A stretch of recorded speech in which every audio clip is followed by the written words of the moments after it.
Dead drop ডেলিভারিতেই হামিম মণ্ডলের কাছে টাকা এবং সিম পৌঁছে যেত। কি সেই বিষয়ে একটু বিস্তারিত জেনে নেওয়া যাক। জয়েস জো, হানি ট্র্যাপ, জঙ্গি নেটওয়ার্ক এবং গ্রেপ্তার জঙ্গি হামিম মণ্ডল, এই গোটা পর্বে একটি প্রশ্ন তাড়া করে বেড়াচ্ছিল গোয়েন্দাদের: টাকা এবং লজিস্টিক্যাল সাপোর্ট কোথা থেকে আসতো?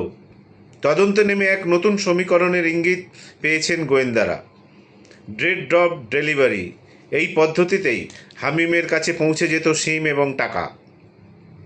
রিসিভারকে তার ট্র্যাক করার কোনো যোগাযোগ ছিল না, মানে এটা এতটাই গোপনীয়তা ছিল, সেটা জানা যেত না।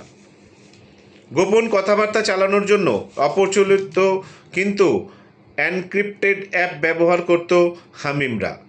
শুধু ধৃত জঙ্গি বা অর্পিতা নয়, তাদের রিক্রুটারদেরও শীর্ষস্তর পর্যন্ত এই মাধ্যমেই তথ্য আদান প্রদান চলত। গোয়েন্দারা জেনেছেন টাকা, মোবাইল ফোন, সিম এবং অন্যান্য জিনিসপত্র মূলত আসত পাকিস্তান থেকেই। গোটা বিষয়টাই পরিচালনা করত ভাট্টি গ্যাং। তাদের নেটওয়ার্কেই ঠিক হতো কোথায় কবে ড্রপ পয়েন্ট হবে। যে ডেলিভারি করতো সে দেখতে পেত না কে কনসাইনমেন্ট রিসিভ করলো।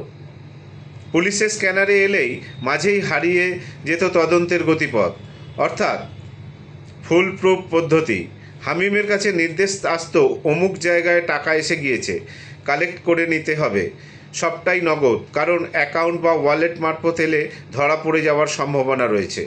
তাই একাধিক হাওলা কারবারির হাত ঘুরে ড্রপ পয়েন্টে টাকা পৌঁছে যেত। জানা যাচ্ছে হাওড়া, পিলখানা, রাজারহাট, বনগাঁ, সাহেবগঞ্জ এবং মুর্শিদাবাদের একাধিক জায়গায় এই ড্রপ পয়েন্ট তৈরি হয়েছিল। একাধিক ঠিকানায় একাধিক ব্যক্তির কাছে। বহু পরিত্যক্ত বাড়িতেও টাকা বাইরে থেকে এলেও সিম আসতো ভিন রাজ্য থেকে। এর আয়োজন ভাট্টি নেটওয়ার্কেই করত।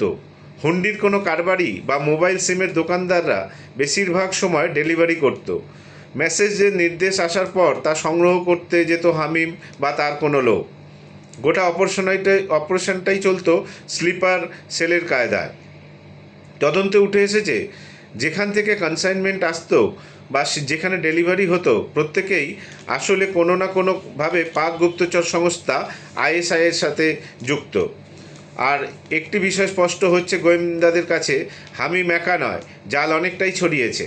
তাই সব ড্রপ পয়েন্টের খবর হামিমের কাছেও নেই, বেশ কিছু তার র্যাডারের বাইরেও রয়েছে। সেটাই ভাবাচ্ছে গোয়েন্দাদের। হামিমের সঙ্গে ভাট্টি গ্যাংয়ের শীর্ষস্তরের প্রায় 1000 খানেক কথোপকথন বিশ্লেষণ করেছেন গোয়েন্দারা। রাজ্যে রাজ্যে স্লিপার সেল, জাল আরও ছড়ানোর প্ল্যানে অনেকটাই এগিয়ে গিয়েছিল এই চক্র। হামিম টাকা পাঠাতো অর্পিতার কাছে। এই লাস্যময়ী নেটওয়ার্ক বিস্তারের কাজে পুরোদমে নেমে পড়েছিল। সূত্রের খবর, হামিম অর্পিতাকে দুবাই পাঠানোর প্ল্যান ছিল ভাট্টি নেটওয়ার্কে। সেখানে রিক্রুট সংক্রান্ত বৈঠক হওয়ার কথা ছিল আইএসআই কর্তাদের সঙ্গে। সঙ্গে ভিসা সংক্রান্ত কিছু সমস্যায় গোটা প্রক্রিয়া থমকে না যায়, তারপরেই ধরা পড়ে যায় হামিম এবং ধাপে অর্পিতাও।